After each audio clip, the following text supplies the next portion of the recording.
Okay, the next subject is setting goals. Let me show you what turned my life every way but loose. Mr. Schoaf dropped this idea on me, changed me completely. Setting goals. Here's what can easily happen if you don't set goals. It's easy to let life deteriorate into making a living instead of designing a life. And we all have a choice: make a living or design a life. It's easy to get trapped by economic necessity and settle for existence rather than substance. That's easy. But the best advice I can give you on how to break out of that trap is to learn how to set goals. Mr. Schoaf put it to me this way.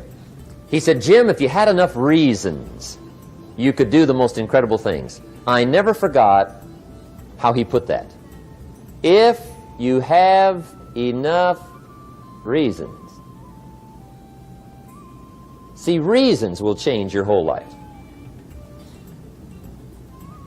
Mr. Schoaf said to me, he said, Mr. Rohn, I think you've got plenty of intelligence, you've got plenty of talent, you've got plenty of ability. Probably what you lack is plenty of reasons.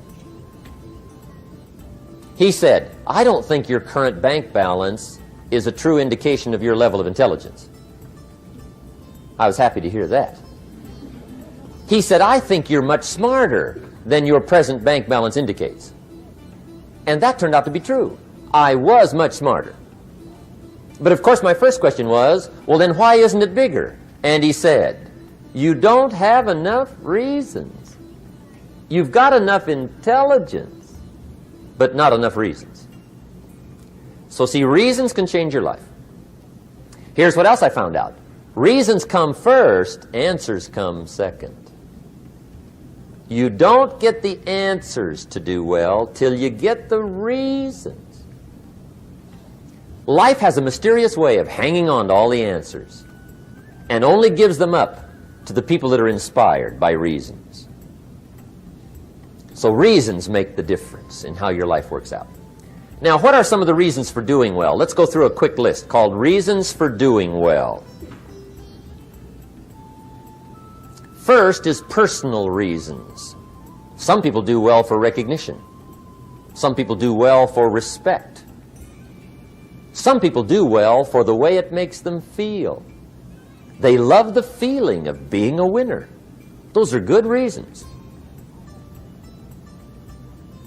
I have some millionaire friends that keep working 10, 12 hours a day, making more millions. And it's not because they need the money. It's because they need the joy and the satisfaction and the pleasure that comes from being a constant winner. And see, it's not just the money anyway. It's the journey, not the money. Once in a while somebody says to me, boy, if I had $1 million, I'd never work another day in my life. That's probably why the good Lord sees to it they don't get their million, right? They'd quit. They'd quit. Okay. Next is family reasons. Some people do extremely well for other people, and that's powerful.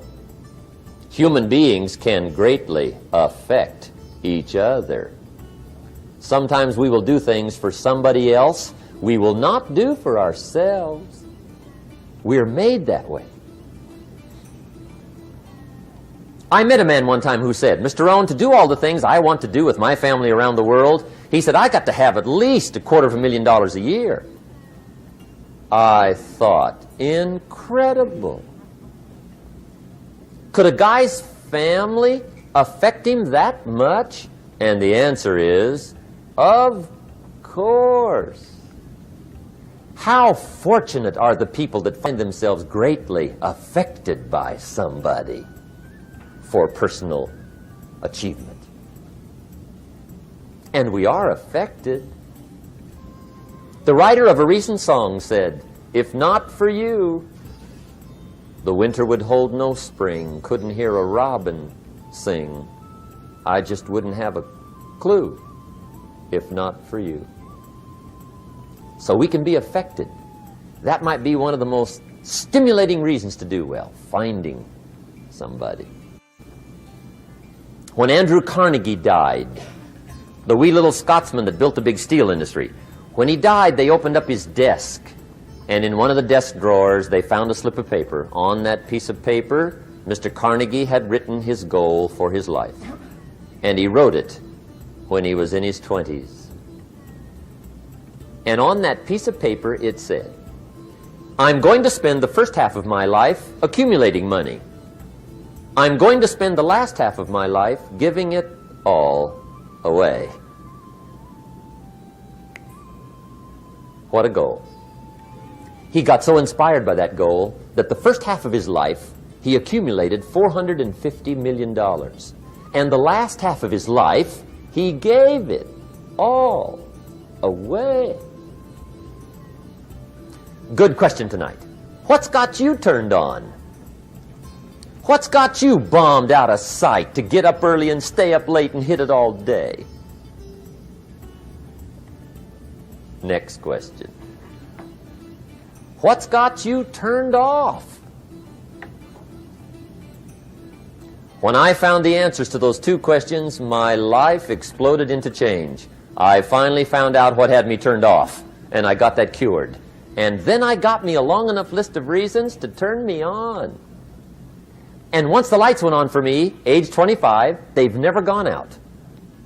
I've fallen out of the sky a few times, but I've never lost that drive to make something unique out of my life. See, reasons altered my whole life. Now, there's another list of reasons called nitty-gritty. Hard little reasons. Sometimes those little reasons are the most powerful reasons that can change your life. Sometimes it doesn't take much. I now carry several $100s in my money clip. It's only a few $100s, but it was one of those reasons turned my life around. Just before I met Mr. Schoaf, I heard a knock at the door. I go to the door, and there's a little girl standing there about this tall selling Girl Scout cookies. And she gave me one of the finest sales presentations I've ever heard. Special deal, several flavors, this whole package of stuff, $2. And with a big smile, she very politely asked me to buy. And I wanted to. Big problem. I'm broke. I don't have $2. And to this day, I can remember the pain and the embarrassment.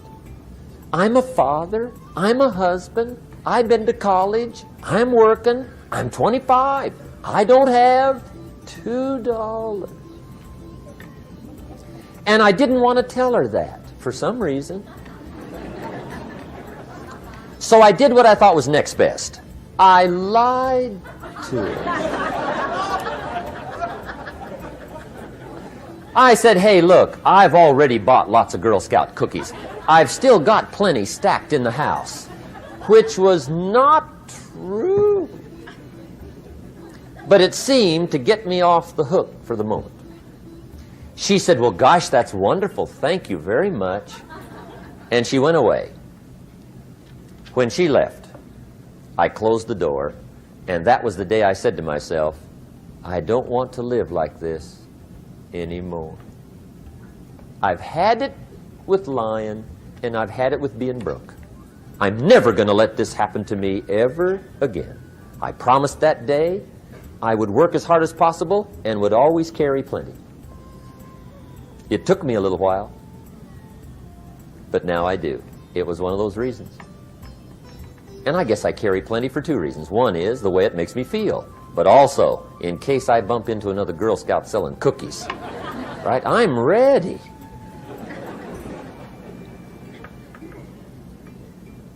I walked out of the Bank of America one time up in Saratoga, California, where I used to live. Two little girls selling candy right outside the bank. Good place. Some girls' organization they're working for, right? I come walking out of the bank. This first little girl walks up to me. She said, Mister, would you like to buy some candy? I said, I probably would. What kind is it? She said, it's almond roca. I said, my gosh, that's my favorite. She said, wonderful. I said, how much is it? She said, it's just $2. I thought, incredible. I said, how many boxes of that candy have you got? She said, 5. And her little friend was standing there. She was selling candy too. I said, how many boxes have you got? She said, I've got 4. I said, that's 9. I'll take them all. They said, really? I said, yeah, it's my favorite. I've got some friends. I'll pass them around. They got so excited, put all this candy together. I reached in my pocket, gave them the $18.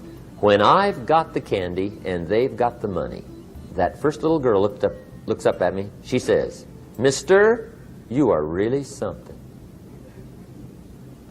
How about that? Can you imagine only spending $18 and have somebody look at you in the face and say, you are really something? Now you know why I carry heavy, right? I'm not going to miss anymore. It was just one of those reasons. Helped to change my life. One of my nitty-gritty reasons was budget finance. Budget finance used to grind my soul. Way back in those early days, I had fallen for one of those consolidation loans, where you take all your little hard-to-pay bills, put them into one big impossible-to-pay bill, right?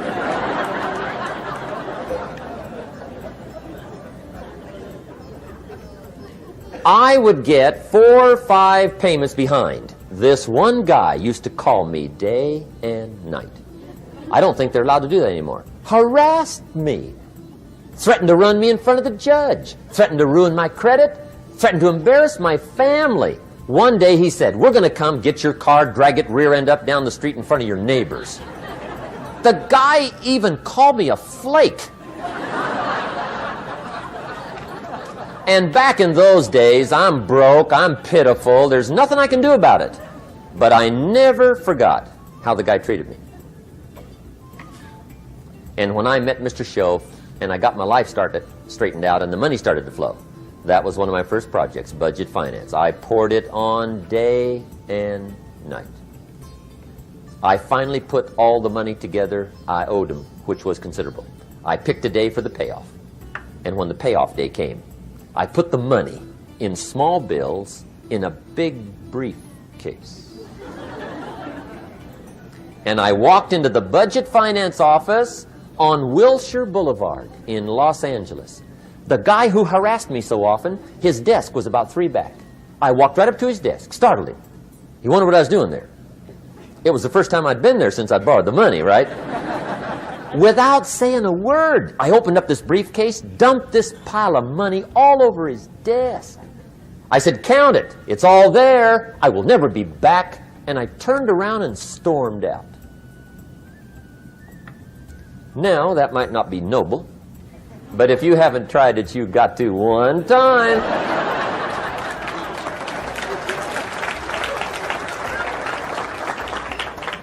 It can be the day that turns your life around. All you need is a reason that turns you on.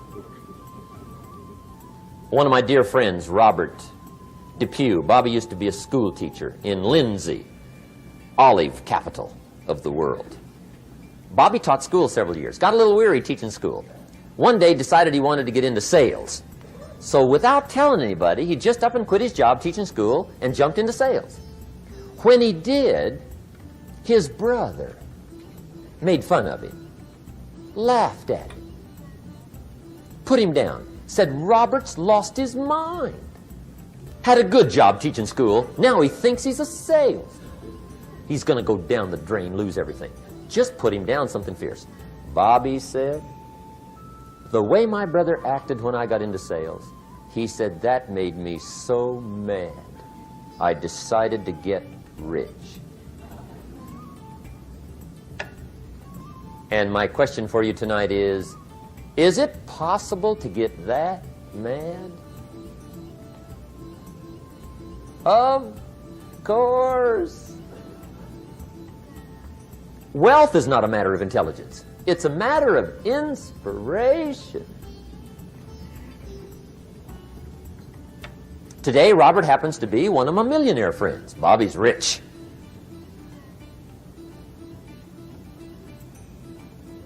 Frank Sinatra said one time, the best revenge is massive success.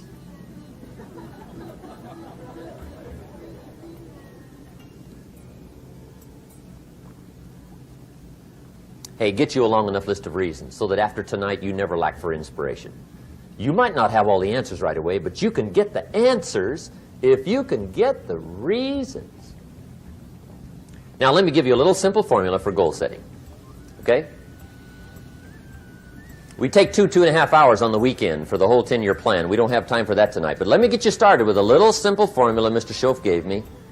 And maybe this will be helpful. First of all, I've divided goals into 2 parts. First is long range.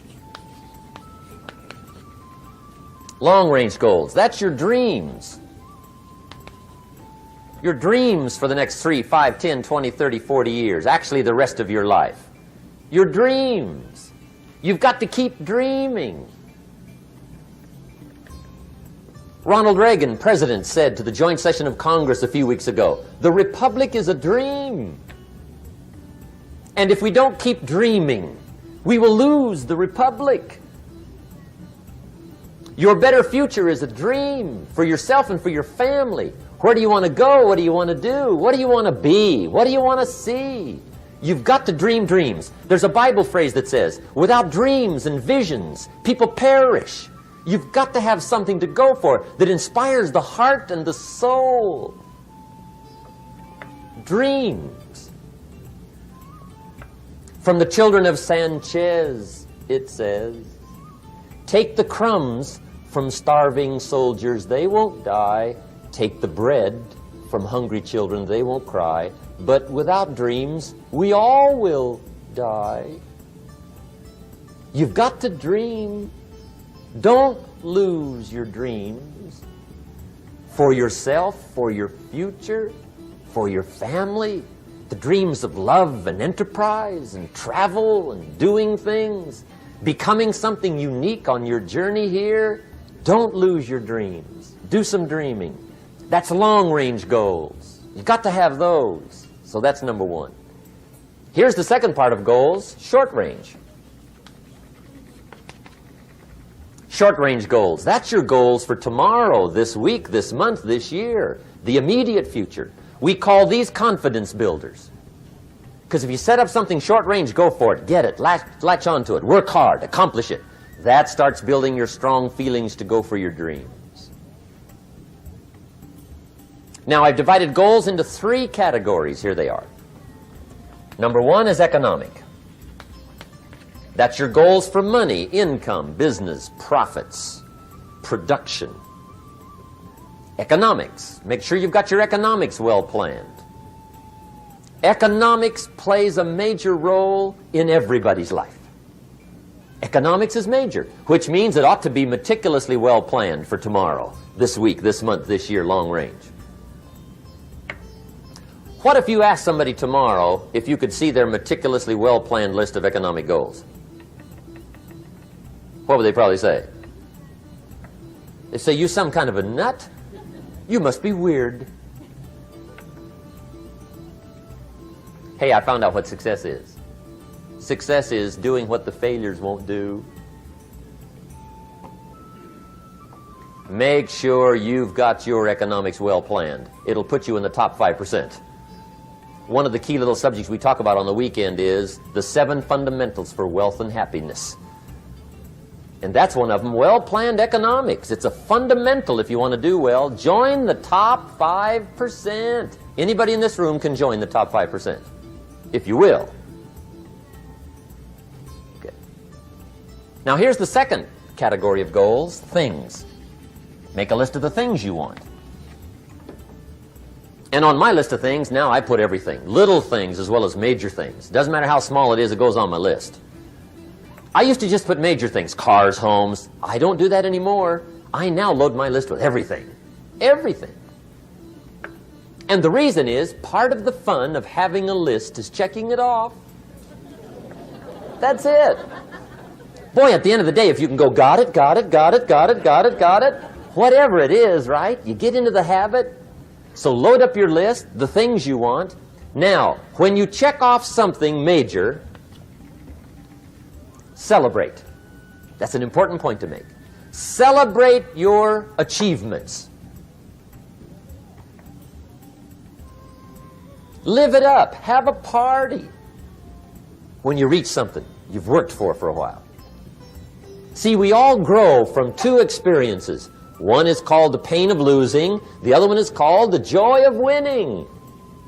We need both of them. Amplify them as much as you can, which also means make losing painful. If you set up something, fooled around, didn't get it, put it on yourself. On the other side, if you did get it, congratulate yourself. Self-congratulations is a sign of maturity. Seeking congratulations is a sign of immaturity. But hey, winning and losing, see, that's what it's all about. That's the name of the game. Now, some people lead such mediocre lives, at the end of the day, they don't know whether they're winning or losing. They got no clue. Guy's just going through the day with his fingers crossed. There's a better way. Okay, here's the third category of goals, personal development. Put those goals together. Personal development goals. That's your goals to be stronger, more decisive, be a speaker, be a leader, learn a language, all kinds of skills. Okay? The whole weekend seminar was designed to improve all your skills so that you walk away more skillful. And that's what you want, the personal development skills. That's what attracts, that's what brings good things to your life, the person you become more skillful. Now, this is quite a package to work on. Economics, things, personal development. For tomorrow, this week, this month, this year, long range. Okay? That'll get you started. Now, here's the simple formula for setting goals. It goes like this. A, work on your goals. That's step one. Work on them. And I put the word work there deliberately. Setting goals is plain hard work. I don't want to kid you. We haven't come here tonight to kid each other. It's work. I know it's work. That's why a lot of people just let it slide. It's work. Many people work hard on their job, but they don't work hard on their future. They just let that slide. And the work involved is making plans. I know most people don't. I understand that. But don't let that be you. Guy says, well, yeah, you work where I work, but the time you struggle home, it's late. You've got to eat a bite of supper, watch a little TV, get to bed. You can't sit up half the night. Plan, plan, plan. And the guy's behind. Good worker, hard worker, sincere. But you've got to be better than sincere, working hard. You've got to be better than a good worker. You've got to be a good planner. Somebody once wisely said, the people who fail to plan are planning to fail. Well said. So work on your goals. Here's step 2. Write your goals down. That's so important. I teach my staff around the world, put your goals in your journal. Because one of the major people you want to study is yourself. Say, here's the list of goals I put together 3 weeks ago. Here's the list of goals I put together 2 years ago. Here's some of the changes I made, rearrangement of my priorities. I scratched these off, I put these on, I've gotten these. Study your accomplishments, study what your desires are. Put them on paper, write them down. Here's another reason for writing your goals down. It shows you're serious about doing better. And to do better, you gotta get serious. You don't have to be grim, but you must be serious. Everybody hopes things will get better. Everybody hopes. Poor people hope. That ought to tell you something. It means the future does not get better by hope. It gets better by plan. I used to have the affliction called passive hope. It's an affliction. It's bad. Probably what's even worse than that is happy hope. Now that is really bad. That's bad. Happy hope. The guy's 50 and he's broke and he's still smiling. See, that's not good. So get serious about your goals. Put them on paper. Write them down. There's all kinds. His goals, her goals, their goals. Business goals, financial independence goals, family goals. I mean, there's so many things to work on this that if you don't get busy and work on it, sure enough, the time will pass. And sure enough, 5 years from now, you'll wind up where you don't want to be, wearing what you don't want to wear, driving what you don't want to drive, being what you don't want to be. Now's the time to fix it. Now, here's the third step to your goals. Check the size of your goals and the kinds of goals. How big they are, what kind they are, affects you. And here's one of the important phrases of the evening. Your goals are affecting you, whatever they are. Your goals affect your handshake. Your goals affect your attitude, personality. Your goals affect the way you walk, the way you talk, the way you dress. All day long, we're being affected by our goals. Now, some people have goals, but they have such lousy goals. The effect is bad. I asked a guy one time, what are your goals for this month? The guy said, look, if I could just scrape up enough money to pay these lousy bills. That was his goal. I'm not saying it isn't a goal. It's a goal, but it's such a lousy goal, the effect is bad. You don't jump out of bed on Monday morning and say, oh boy, another chance to go out and scrape up the money to pay my lousy bills. See, you don't do that. Usually you say, oh, not another Monday.